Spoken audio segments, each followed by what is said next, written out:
Hi everyone, Matt Legg here, Technical Lead for Syngenta Professional Solutions. I'm here today with Samantha Francis at our Honeywood Research Facility to talk a little bit about formulations and the importance that they play in our fit-for-use products. Sam, before we get started about formulations, can you tell us a little bit about what you do to support the Professional Solutions team and what exactly is the Honeywood Research Facility? Sure. My name is Dr. Samantha Francis. I'm the Formulation Applications Technology Lead here at Syngenta Canada. My role is to test newly developed products for their fit for the Canadian fields.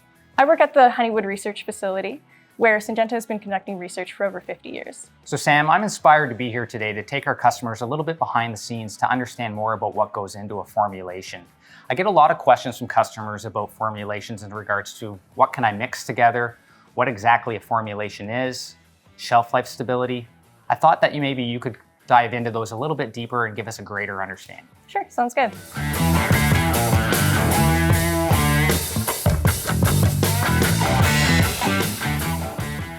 So Sam, when I was a superintendent, I didn't actually put much thought into formulations. A lot of my decision making was circled around the active ingredient or the frat group or mode of action. Can you explain to me and maybe the viewers at home as to why formulation is so important? Sure. There are many components to a formulation. It's not just the active ingredient or the AI.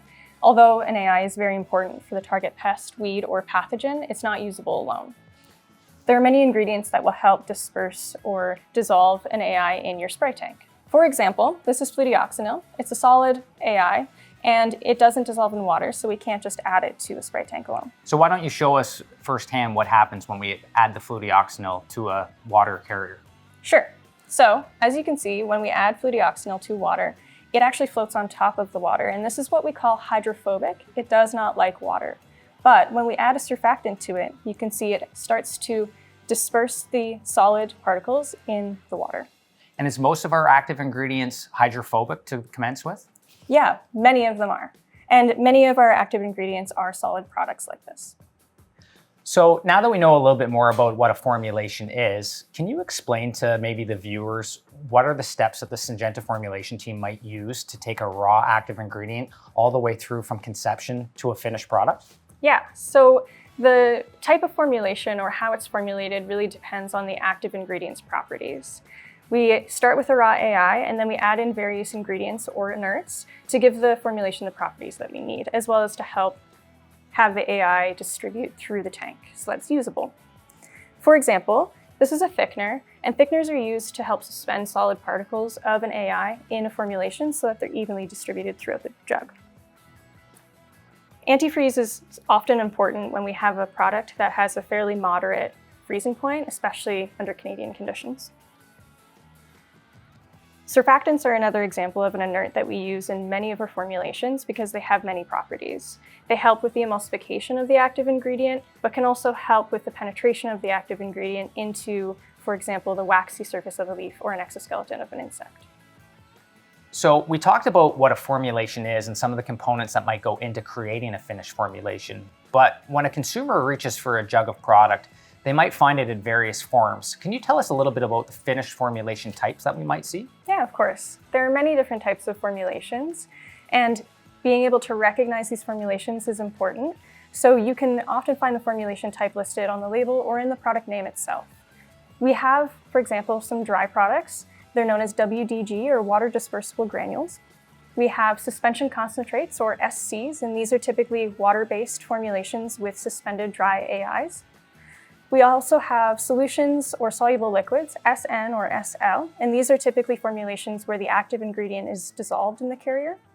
And we also have emulsifiable concentrates, also known as ECs, and these are typically solvent-based formulations. So when we talk about ECs, what comes to my mind is the uniqueness of Syngenta's products with regards to the max formulation. Can you tell me a little bit more about what max formulation is? Of course, max formulations are microemulsifiable concentrates, and these have been designed specifically for the turf industry. This formulation type allows for smaller droplet sizes so that we have greater and faster uptake into the plant. So Matt, given the different finished formulation types that we've discussed, do you see customers mixing different formulation types together in the tank? All the time. In fact, probably the most common question I get from customers in the field is, can I mix products X, Y, and Z together? And my answer every time is likely, but we should always follow the Wales mixing sequence and potentially do a jar test to check for physical incompatibilities. Yeah, absolutely. I think the Wales mixing sequence is a great starting point and roadmap for making sure that there is physical compatibility between different formulations.